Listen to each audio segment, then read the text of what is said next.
GS for all की इतिहास की इस कक्षा में आपका स्वागत है। आज हम आइए रामानंद के शिष्यों को भक्ति आंदोलन में आगे देखते हैं। रामानंद के जैसे आपने कल पढ़ा कि 12 शिष्य थे, जिसमें से प्रमुख उत्तर भारत में सबसे प्रसिद्ध शिष्य कबीर हुए, जिसे कबीर दास के रूप में पुकारा जाता है। जहां तक इनके जन्म की बात है तो इतिहासकारों में इससे संबंधित बहुत सी विरोधाभास की प्रवृत्ति है। जैसे कहा जाता है कि 1440 में कबीर दास का जन्म हुआ था और यह विधवा ब्राह्मणी के गर्भ से इनका जन्म हुआ था, लेकिन वो विधवा ब्राह्मणी लोक लाज की भय से, लोक लज्जा की भावना से अभिप्रेरित होकर अपने नवजात शिशु को बनारस के ही कोई लहरतारा के पास स्थित तालाब के किनारे छोड़ देती है और उसे एक जुलाहे दंपत्ति, जिसमें पति का नाम देखिए क्या है, नीरू, और पत्नी का नाम नीमा, उस बच्चे को उठाकर अपने घर ले आती है और उसका पालन पोषण करती है और बाद में चलकर वही कबीर होते हैं, जो कबीर दास के रूप में हम लोग जानते हैं। और यह एक अनुश्रुति है। अब स्पष्टता क्या है तो ये तो कहा नहीं जा सकता। अब देखिए मृत्यु के बारे में भी इनमें कुछ अनुश्रुतियां हैं। कहा जाता है कि कबीर दास के जो शिष्य हुए वो हिंदू और मुस्लिम दोनों धर्मावलंबी थे। कबीर की जब मृत्यु हो जाती है तो कहा जाता है कि दोनों कबीर दास की कर्मकांड के लिए दोनों पक्षों में झगड़ा होने लगता है। मुस्लिम कहते हैं कि मैं इन्हें दफनाऊंगा, जबकि हिंदू कहते हैं कि नहीं, दाह संस्कार होगी इसके। तो कहा जाता है एकाएक कबीर के का जो शव था वो फूल में परिवर्तित हो गया। तो आधा मुस्लिम लेके उसे दफना देते हैं और हिंदू उसे जला देते हैं। अपने अपने ढंग से अंत्येष्टि उसकी हो जाती है। तो ये मृत्यु 1510 ईस्वी में मगहर में हुई थी। मगहर में ही इनका स्मारक है, जो और मगहर यूपी में पड़ता है। अब आइए यहाँ देखिए, कबीर की पत्नी लोई थी एवं उसके 2 बच्चे थे, मतलब 2 संतान थी उनकी।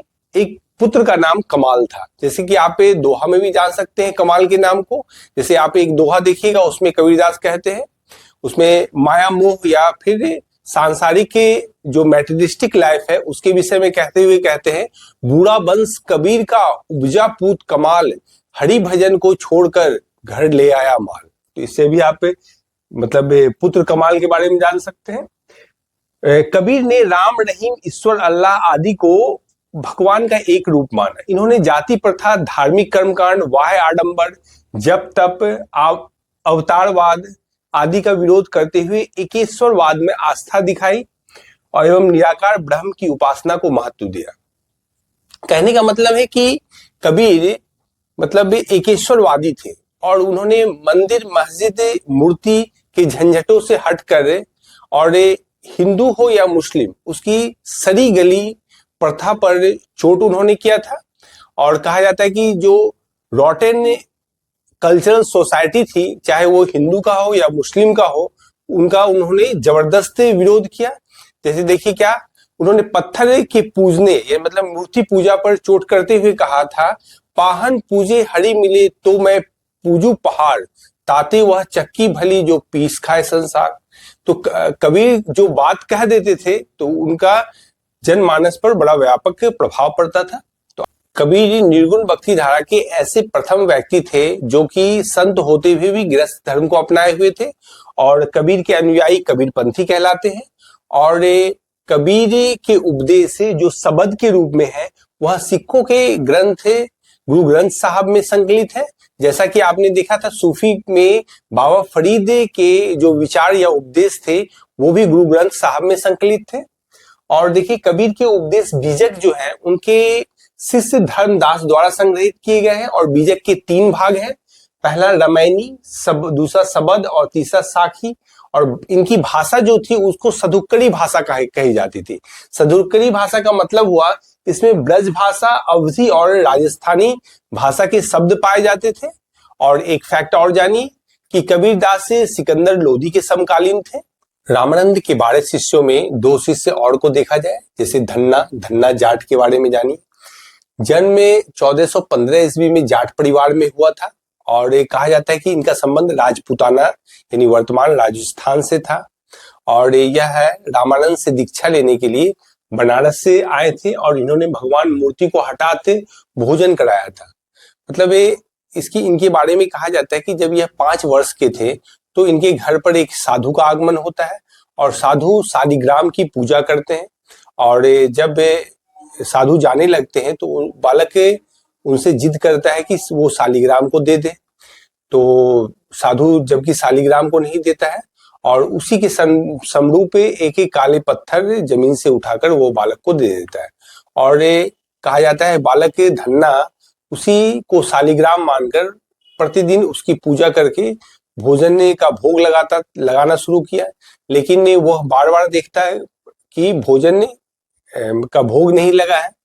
तो कहा जाता है कि 5 से छठे दिन के बाद जब बालक लगातार 5 दिन भूखा रहा तो छठे दिन भगवान स्वयं उपस्थित होकर खाना खा लिए और आधा टुकड़ा, कहा जाता है रोटी का आधा टुकड़ा भगवान ने धन्ना के लिए छोड़कर जाते थे। तो इसी के क्रम में लोगों के द्वारा कही जाती है कि मूर्ति को हटाते भोजन धन्ना के द्वारा करवाया गया। और बहुत सी लोक कथाएं प्रचलित है धन्ना के विषय में। अब देखिए दूसरे संत है रामानंद के जो शिष्य थे वो रैदास। रैदास का नाम कहीं कहीं रविदास भी लिखा जाता है, तो दोनों एक ही नाम है। कहीं कहीं कहा जाता है कि ग्रामीण उच्चारण में रैदास से रविदास को ही कहा जाता है। और जाति की ये चमार थे और बनारस के रहने वाले थे और इनके पिता का नाम रघु था और माता धुरबिनिया थी। और रैदासी संप्रदाय की इन्होंने स्थापना की थी। अब देखिए कबीर के एक शिष्य हैं दादू दयाल और इनका जन्म 1544 ईस्वी में अहमदाबाद में यानी गुजरात क्षेत्र में हुआ है। और ये कबीर के अनुयायी थे और इनका संबंध धुनिया जाति से था। सांभर में आकर ब्रह्म संप्रदाय की इन्होंने स्थापना की थी। और अकबर ने अपनी धार्मिक चर्चा के लिए कहा जाता है कि दादू दयाल को बुलाया था और इन्होंने निपख नामक आंदोलन चलाया और इनकी मृत्यु 1603 ईस्वी में हो गई। तो कुछ फैक्ट्स हैं जो दादू दयाल के विषय में जानिए। और इनके शिष्य का नाम सुंदर दास था। भक्ति आंदोलन के प्रमुख संतों में गुरु नानक देव का भी नाम आता है जो सिख धर्म के प्रवर्तक थे। और उनका जन्म 1469 ईस्वी में पंजाब, जो कि वर्तमान में पाकिस्तान में है, के रावी नदी के तट पर स्थित तलवंडी में हुआ था, जिसे ननकाना साहब के नाम से जाना जाता है। आप देखिएगा सिख धर्म के कोई भी स्थल अगर गुरु से संबंधित है, सिखों के गुरु से संबंधित है, तो उसके नाम के आगे साहब जोड़ा जाता है। जैसे देखिए ननकाना साहब, जैसे करतारपुर साहब, जैसे पटना साहब। तो ये ध्यान में आप रखिए। और इनकी माता का नाम तिप्ता देवी और पिता का नाम कालूराम था। और इनकी पत्नी सुलक्षणी थी जो बाटाला के मूल राज खत्री की पुत्री थी। और इनसे इन्हें 2 पुत्र एवं 2 पुत्रियां प्राप्त हुई।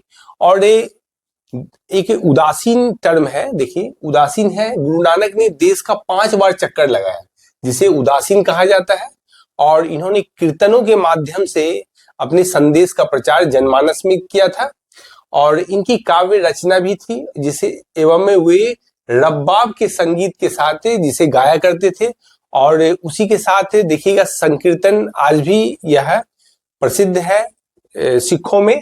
और देखिए सारंगी उस समय उनका स्वामी भक्त शिष्य भाई मर्दाना बजाया करता था। तो भाई मर्दाना का नाम ध्यान में रखिए।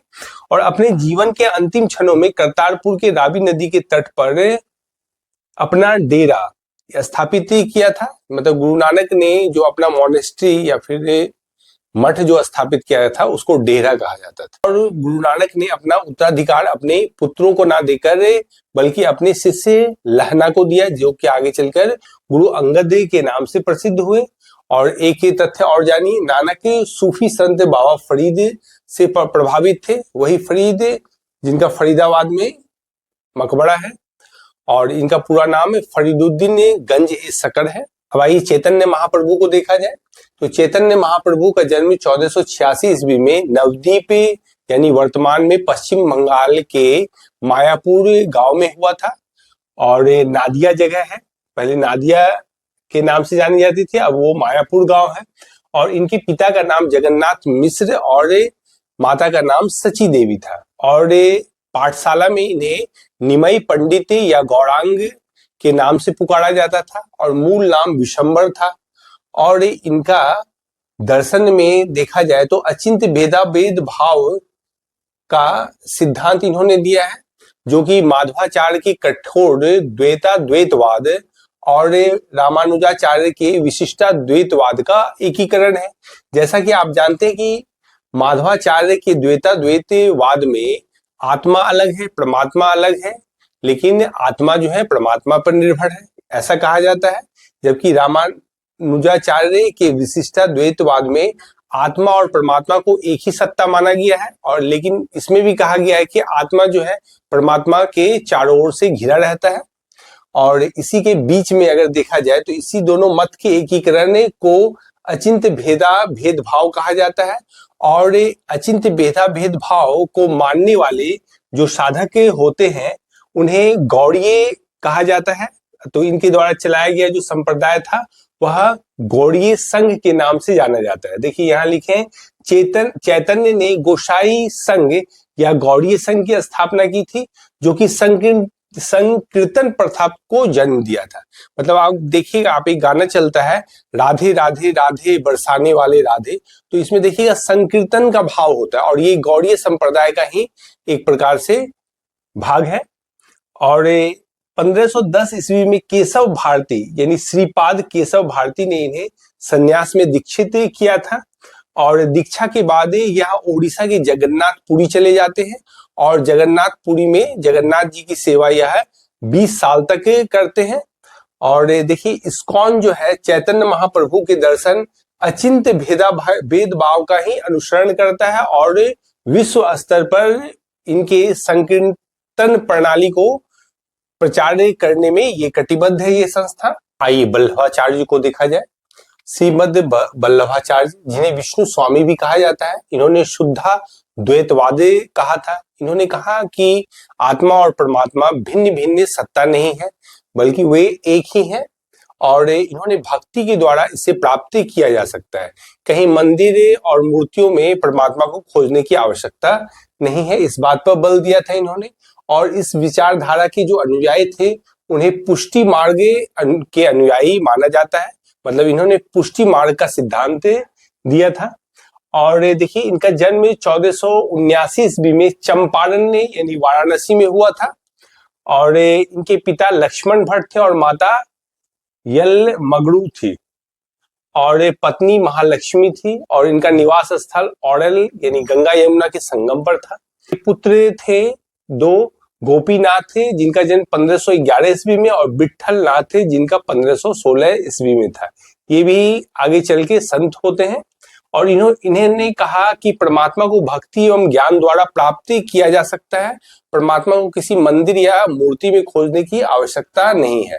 और इनके पुत्र विठल नाथ थे, जिन्होंने वल्लभाचार्य के प्रमुख शिष्यों, खासकर 8 प्रमुख शिष्यों को एक साथ इकट्ठा किया और उनका एक समूह बनाया, जिसे अष्टछाप कहा जाता है। तो ये आपको ध्यान रखना है अष्टछाप शब्द को।